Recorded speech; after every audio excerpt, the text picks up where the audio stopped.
Looking back, I would have never guessed our marriage would end the way it did. For the longest time, I thought we were solid, strong, even. The kind of couple people envied at dinner parties. I believed in us. In her. But belief doesn't hold up against reality, and my reality shattered the moment my wife, Laura, sat me down with that look in her eyes, the one that told me something was coming, something I wouldn't like. We had been married for 14 years. I met Laura in college, a whirlwind romance that felt destined. She was beautiful, sharp, the kind of woman who could command a room without saying a word. I was drawn to her in a way that felt more like gravity than choice. From the very beginning, she had this fire in her, a restlessness, but I told myself that's what made her exciting. She wasn't like other women, she needed more, wanted more. I mistook that hunger for ambition for passion. I thought it made us better. I thought it meant we could survive anything. In the early years, we did. We built a life together, brick by brick. I worked long hours in finance, climbing the corporate ladder, while she pursued her dream job in marketing. We bought a house in the suburbs, a modest but comfortable place, with a backyard big enough for the kids we planned to have. Life wasn't perfect, but it was ours. We had routines, weekend brunches, late-night Netflix binges, road trips where she'd sing along to the radio off-key, making me laugh so hard I had to pull over. Those moments were real. Or at least, I thought they were. Then, things started to change.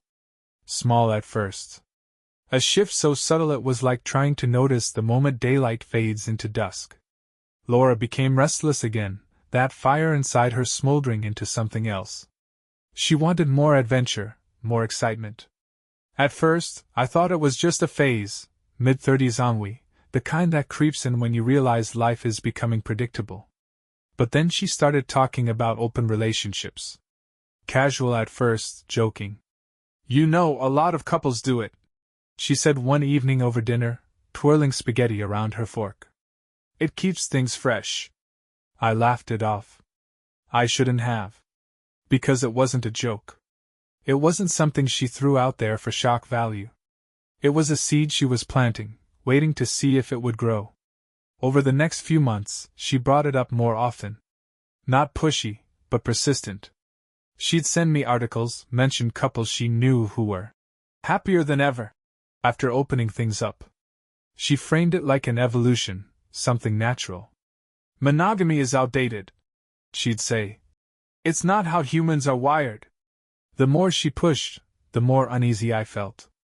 I wasn't wired that way. I didn't want to share her, didn't want to watch the life we built twist into something unrecognizable. I told her no, firmly, but the conversation never truly ended. It lingered in the space between us, unspoken but ever present. And then, eventually, she stopped asking. I thought that meant I had won. I had never been more wrong. After Laura stopped bringing up the idea of an open marriage, I thought things had settled. She didn't seem upset, didn't argue or push the subject anymore. If anything, she acted relieved. Like something had been decided, like she had found peace with the answer I had given her. I mistook that for acceptance. In hindsight, I should have known better. Life moved on, at least on the surface.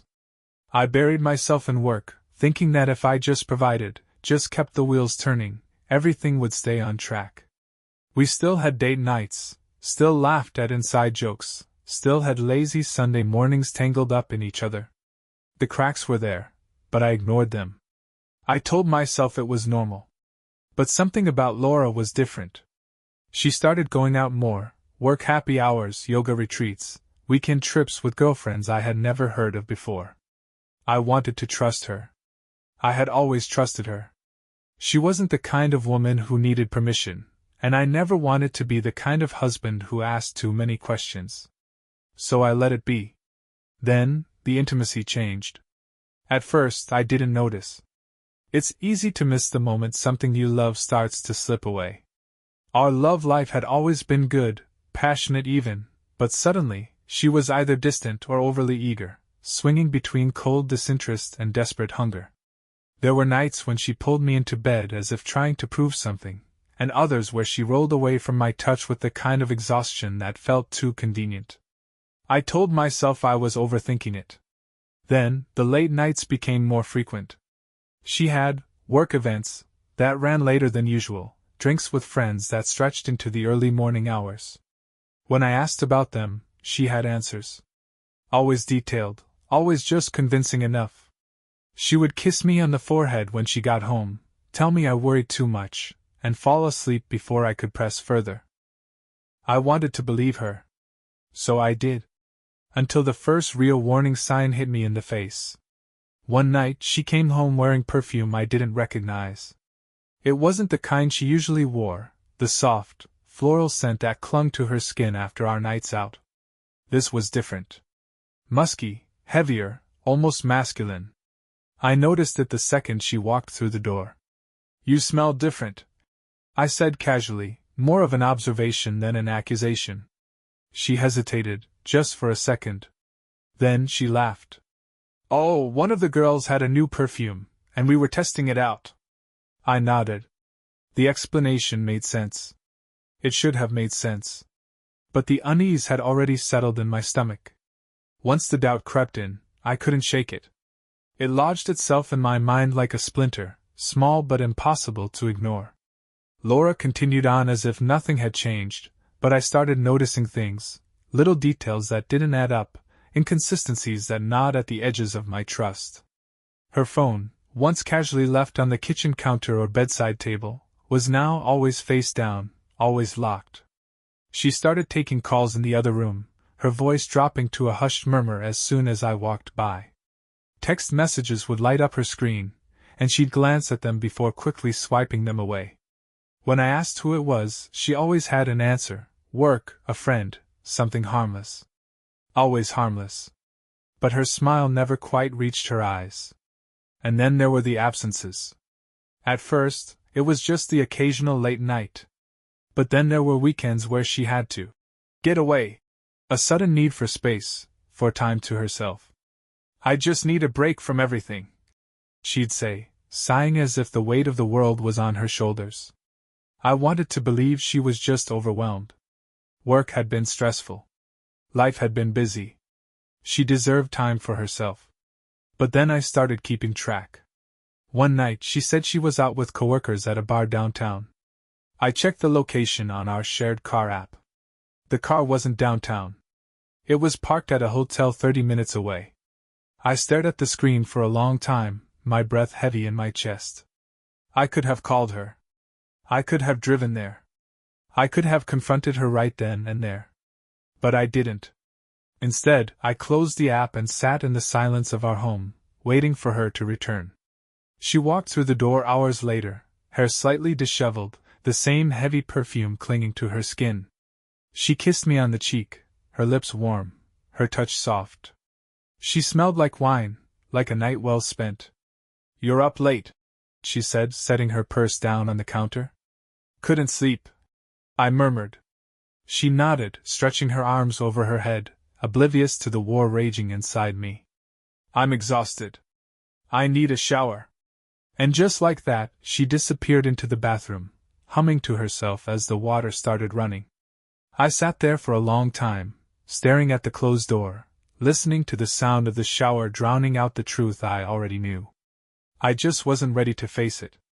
The truth came slowly, like water seeping through cracks in a foundation. At first, it was just suspicion, a gut feeling that something was off. Then it became undeniable. Laura was cheating. I didn't have to catch her in the act to know. The signs were there, glaring and impossible to ignore. The perfume that wasn't hers. The lies about where she was. The sudden shift in her body language, the way she'd avoid my eyes when I asked about her nights out, the tension in her shoulders when she came home late, the way she'd slip into the shower as if trying to wash away evidence before I could smell it on her skin. She had started dressing differently, putting more effort into how she looked, even on days when she wasn't going anywhere special. She bought new lingerie, the kind she never wore for me. Her workouts became more intense, her diet stricter, her body changing in ways that told me she was trying to impress someone. But it wasn't me. It hadn't been me for a long time. I wanted to believe that maybe, just maybe, I was imagining things. That I was overreacting, letting paranoia poison my thoughts. But deep down I knew. I had always known. I had just been too afraid to admit it. One night, I decided to follow her. She had told me she was meeting friends for dinner. She left the house dressed to kill, heels, a tight black dress, red lipstick. She hadn't dressed like that for me in years. My stomach twisted as I watched her walk out the door, her perfume lingering in the air like a taunt. I waited 10 minutes before grabbing my keys and following her. She didn't go to the restaurant she had mentioned. Instead, she drove across town, pulling into the parking lot of a small boutique hotel. My hands tightened on the steering wheel as I watched her step out of the car, smoothing down her dress before walking inside without hesitation. She didn't check her phone. She didn't look around nervously. She didn't hesitate. I sat there for an hour, staring at the entrance, my mind running through every possible explanation, every desperate excuse I could make for her. But there was only one truth. She was inside with someone else. She had planned this. She had lied to my face. And I had let it happen. The weight of it crushed me, pressing down on my chest until I could barely breathe. My marriage wasn't just in trouble. It was over. I just wasn't ready to admit it yet. I drove home that night in silence, my hands gripping the wheel so tightly my knuckles ached. The logical part of my brain told me to confront her, to demand the truth, to force her to admit what I already knew. But another part of me, the part still clinging to the life we had built, wasn't ready. I couldn't bring myself to say the words out loud, to turn suspicion into certainty. If I accused her, if I made her say it, then there would be no going back. I wasn't ready for that. Not yet. Instead, I waited. I sat in the dim glow of our living room, listening to the ticking of the clock, the quiet hum of the refrigerator, the distant sound of a car passing on the street. Hours passed before I heard the front door creak open. Laura walked in, her heels clicking against the hardwood floor. She didn't expect me to be awake. She paused when she saw me sitting there, her eyes flickering with something, guilt, maybe, or just surprise. Then, as if flipping a switch, she smiled. The same effortless, practiced smile she had always given me, the one that used to make my heart race. But now, it felt hollow. "Hey, you're still up?" she asked, slipping off her shoes and stretching like she had just come home from a long, exhausting night with friends. I studied her, taking in the subtle details. The way her hair was slightly tousled, the faint smudge of lipstick at the corner of her mouth, the fresh scent of soap on her skin from the shower she had no doubt taken before leaving the hotel. She was careful. Calculated. She knew exactly what she was doing. I forced a smile, nodding. "Yeah, couldn't sleep." She walked past me, pausing just long enough to press a fleeting kiss to my forehead before heading upstairs. I didn't follow. I sat there, staring at the space where she had been, listening to the quiet creak of the stairs, the soft sound of the bathroom door closing. I knew what I had to do. I couldn't keep pretending. But I also couldn't let her know that I knew. Not yet. The next few weeks passed in a strange, unbearable haze. Laura continued her routine, late nights, secretive phone calls, careful lies that she no longer even tried to make sound convincing. And I played my role, pretending not to notice, pretending that everything was fine. But inside, I was unraveling.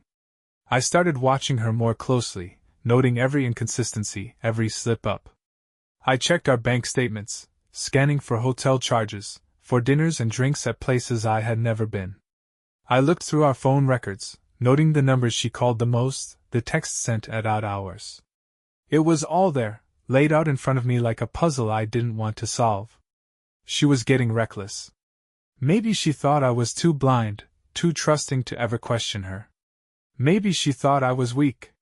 That's what infuriated me the most, not just the betrayal, but the fact that she thought I was too much of a fool to see it. She had stopped asking for an open marriage because she had already taken it. She had given herself permission to break every vow she had ever made to me, and she didn't even have the decency to feel guilty about it. I wondered if she even thought about me when she was with him. Did she come home and feel even a flicker of shame? Or was I nothing more than an afterthought, a loose end she would eventually cut? I didn't know how long I could keep up the act. But one thing had become clear: I wasn't going to be the one left broken. When the time came, when she finally realized I wasn't the fool she thought I was, she would be the one to suffer. Every day, I felt myself slipping further away from the man I used to be. I woke up next to a woman I no longer recognized, moving through our house like a ghost, pretending I didn't know the truth. Laura had no idea that I was watching her every move, that every excuse she gave was another nail in the coffin of our marriage. The hardest part wasn't knowing she was cheating, it was realizing how easily she had discarded me, how little she cared that I was right in front of her, watching her unravel our life together piece by piece. She had become so comfortable in her lies that she no longer even tried to hide them.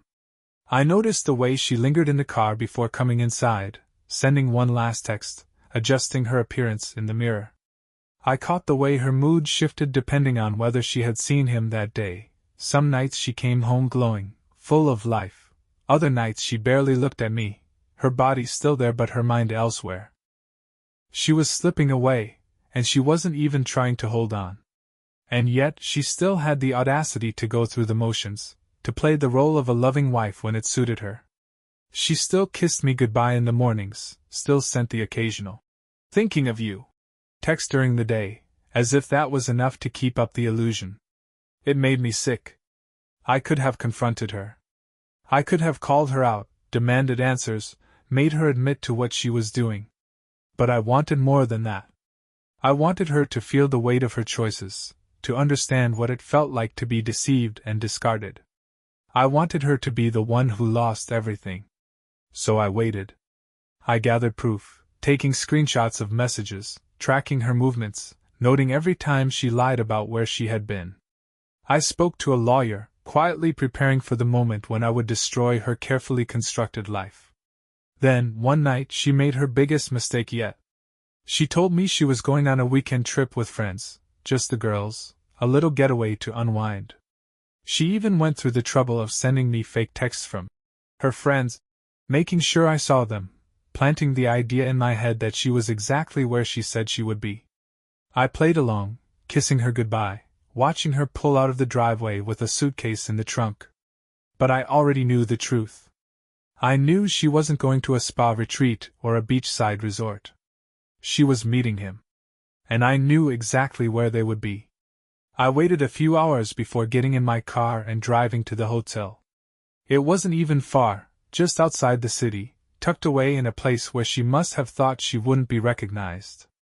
When I arrived, I didn't go inside. I didn't need to. I sat in the parking lot, watching from a distance, and within minutes I saw them. Laura, stepping out of the car, her smile wide, her laughter effortless. And him, a man I had never seen before, tall, confident, his hand already on her waist as they walked into the lobby together. She didn't hesitate.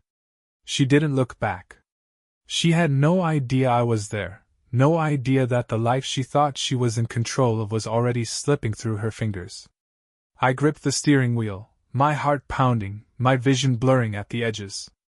I had spent months waiting for this moment, for confirmation, for undeniable proof. And now that I had it, all I felt was cold, calculated rage. She thought she was in control, that she had the upper hand, that she could lie to me and still come home to the life I had built for us. But she was wrong. She had no idea what was coming next. Driving back home that night, I felt nothing. Not heartbreak, not sorrow, just a hollow, consuming emptiness. Any lingering hope that this was a misunderstanding had been crushed the moment I saw her in his arms, smiling in a way she hadn't smiled at me in years. The realization was final, complete. Laura wasn't just having an affair, she had moved on. I was nothing more than an afterthought, a placeholder in the life she was waiting to leave behind. But I wasn't going to let her walk away unscathed. I spent the next week preparing. I pulled every bank statement, every document, every trace of financial history I could find. I locked down my personal accounts, moved my direct deposits into a separate bank she didn't have access to, and ensured that any assets tied to me alone were secured. She had always relied on me to handle our finances, never bothering to learn the details. That would be her downfall. I spoke to my lawyer, laying out every detail of her infidelity, providing the evidence I had gathered, hotel records, text logs, timestamps, everything she thought I was too blind to notice. Legally, she had no ground to stand on. The house was in my name. The savings were in my name. The car she drove, the credit card she used, the insurance she depended on, it was all mine. And soon, she would have nothing. I kept up the act, pretending everything was normal, smiling through clenched teeth as she continued her routine of deception. She had no idea that the ground beneath her feet was already crumbling. She laughed at my jokes, kissed me on the cheek, sent me texts saying she loved me, empty words from an empty woman. And I played along, waiting for the perfect moment to strike. That moment came sooner than I expected. She had become reckless, bold. Maybe she thought I was so blind, so trusting, that she could do whatever she wanted without consequence. Or maybe she just didn't care anymore. Either way, she made the mistake of bringing him here, to our home. It was a Friday night. She had told me she was working late, a last-minute project that needed her full attention.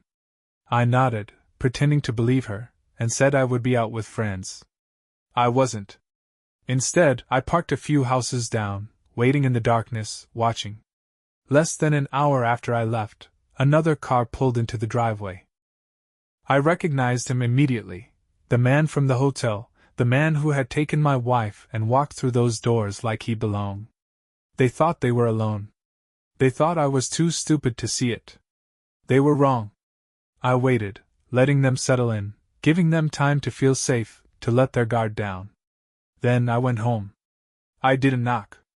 I didn't hesitate. I walked through the front door, stepping into my house, where my wife and her lover had made themselves comfortable. The sound of laughter stopped the second they saw me. Laura's face drained of color, her mouth opening in a silent gasp as she scrambled off the couch, her robe barely covering her. He was frozen, caught mid-motion, his eyes darting between me and the nearest exit. The silence was deafening. I looked at Laura, at the woman I had spent 14 years loving, the woman I had sacrificed for, built a life with. And in that moment, I felt nothing but disgust. She had thrown it all away, so effortlessly, so shamelessly. And now, she would pay for it. I stepped further into the house, closing the door behind me with a slow, deliberate motion. The sound echoed through the room, sharp and final. Laura stood frozen, her robe clutched tightly around her, her breathing uneven. Her lover, because that's what he was, nothing more, nothing less, was sitting on the couch, shirt unbuttoned, his shoes off, like he belonged here. Like this was his home. My home. My stomach churned, but my face remained unreadable.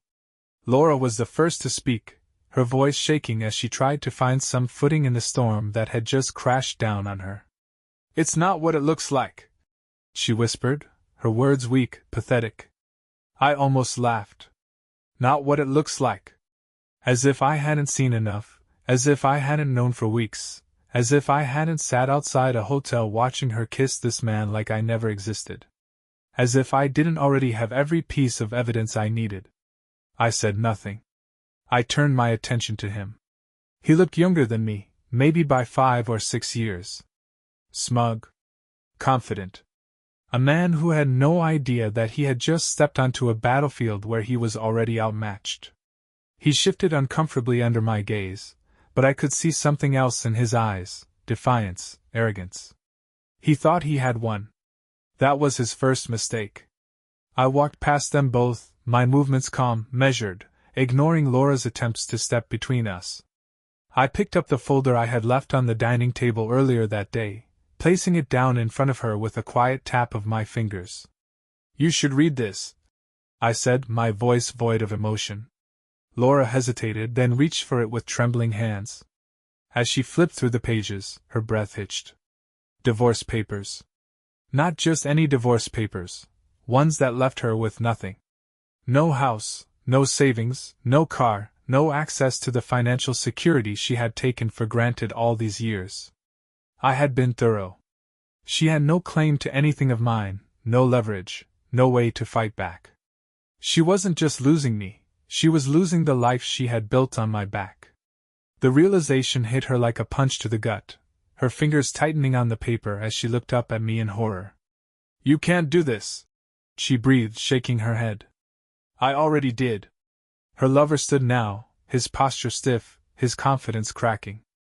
"Hey, man," he started, his voice coated with false bravado. "I don't think." I cut him off with a look. A look that told him he was nothing to me.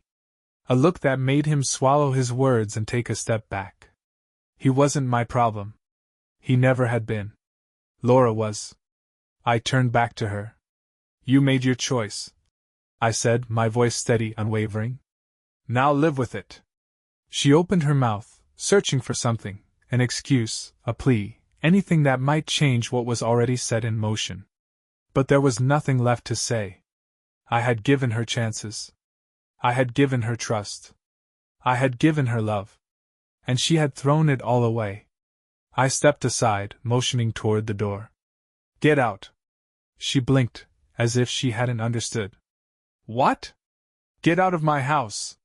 She shook her head rapidly, stepping closer, desperation seeping into her voice.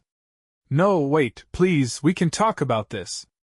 I didn't move. "You have 10 minutes to get your things and leave, or I'll call the police." Her lover was already reaching for his shoes. He knew. He knew this was over. Laura, on the other hand, was still grasping at the last threads of a life she had already destroyed. She pleaded, tears welling in her eyes, but I didn't care anymore. Not even a little. I watched her scramble, watched her stuff clothes into a bag, watched her fumble with her phone as if calling someone could fix this. It couldn't. She was done. The life she had so carelessly risked was gone, and the man she had thrown it away for stood uselessly beside her, offering no comfort, no solutions. Just another mistake. When she finally walked past me, her eyes red, her lips trembling, she paused as if expecting me to say something, to stop her, to tell her that this wasn't real. That I would forgive her. That she could come back. I didn't. I opened the door. She stepped outside. And I shut it behind her. The silence that followed was the loudest sound I had ever heard. I stood in the empty house, the weight of everything pressing down on me, but I didn't feel grief. I didn't feel sorrow. I didn't feel anything. Laura was gone, and with her, every lie, every betrayal, every carefully constructed illusion I had let myself believe. The house was mine again, but it didn't feel like home. It felt like a battlefield after the war had ended, after the bodies had been cleared away, leaving only destruction in its wake. I walked through the house slowly, taking in the small remnants of her presence, the half-empty wine glass she had left on the counter, the faint scent of her perfume lingering in the air, the framed photos on the walls that had meant something once but now felt like relics of a life that no longer existed. I didn't feel the urge to smash them, to destroy them in a fit of rage. That would imply I still cared. Instead, I took them down one by one, placing them in a box, removing every last trace of her from my space. I had expected her to call, to try and fight her way back in, to scream or plead or demand that I listen. But she didn't. Maybe she knew there was nothing left to say. Or maybe she was too busy running to the man she had gambled everything on. It didn't matter. She was out of my house, out of my life, and soon she'd be out of my mind. The divorce would be swift, clean. I had made sure of that. She had nothing to stand on, no way to drag it out or bleed me dry. She could fight, but she would lose. And when the dust settled, she would realize that she hadn't just lost a husband, she had lost the future she thought she could control. I pictured her standing in a cheap apartment, staring at the reality of what she had done, wondering if it had been worth it. I hoped she regretted it. I hoped she felt the weight of her choices every single day. But I wouldn't be around to see it. I had spent enough time in her shadow, waiting, watching, hoping she would be the person I once believed in. That man was gone now. The next morning, I woke up to an empty bed and felt lighter than I had in years. The first morning without Laura felt strange, but not in the way I had expected. I thought I would wake up drowning in grief, that the absence beside me would cut deep, that I would reach for her instinctively only to be met with cold sheets. But when I opened my eyes, all I felt was relief. A weight had been lifted, a burden I hadn't even realized I had been carrying. The house was quiet, still, mine again. I got up, moving through the motions of my morning routine with a clarity I hadn't felt in years. There were no lingering traces of her, no makeup cluttering the bathroom sink, no half-drunk coffee cups left on the counter, no perfume in the air. It was as if she had never been here, as if the last 14 years had evaporated overnight. I had spent so long being consumed by her betrayal, by the lies, by the game she thought she had been winning.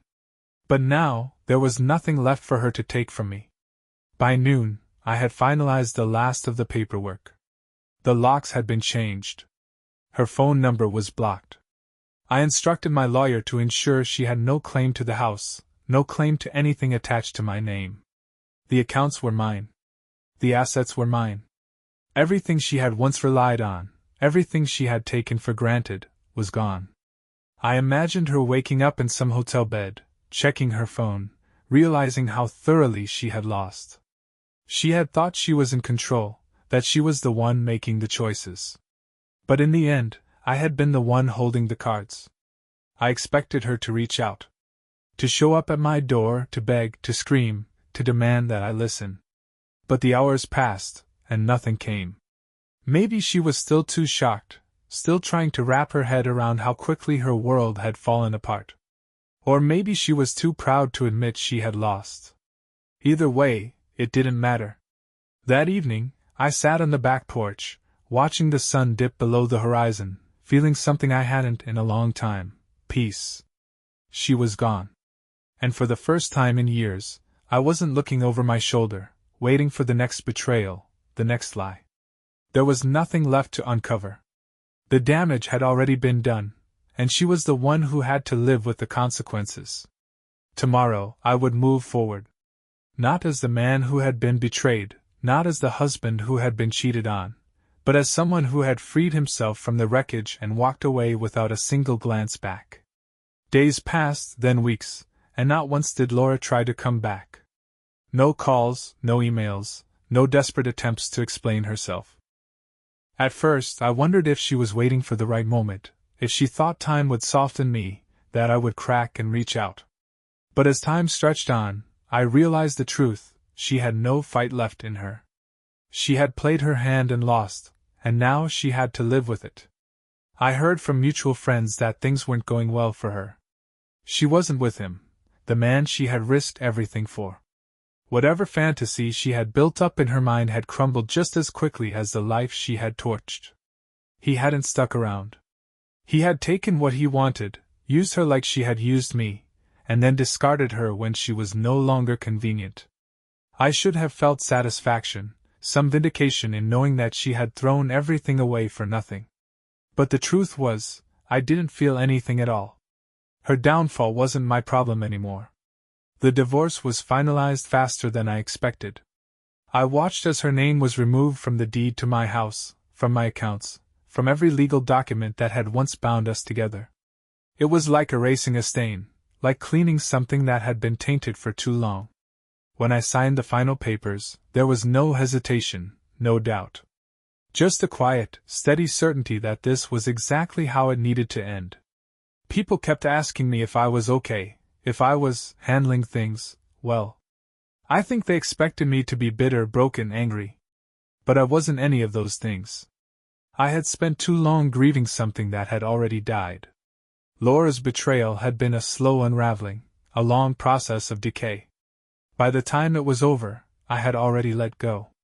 One evening, months later, I came across an old photo of us, one of those candid moments where we looked happy, untouched by what was to come. I studied it for a long time, searching for something, some trace of the man I had been, the love I had once felt. But there was nothing left. The past no longer had power over me. I stepped outside, taking a deep breath of the cool evening air. The world was quiet, peaceful. My world. A world where I was free. I took the photo, tossed it into the fire pit, and watched as the flames consumed it. And then, without a single regret, I walked away.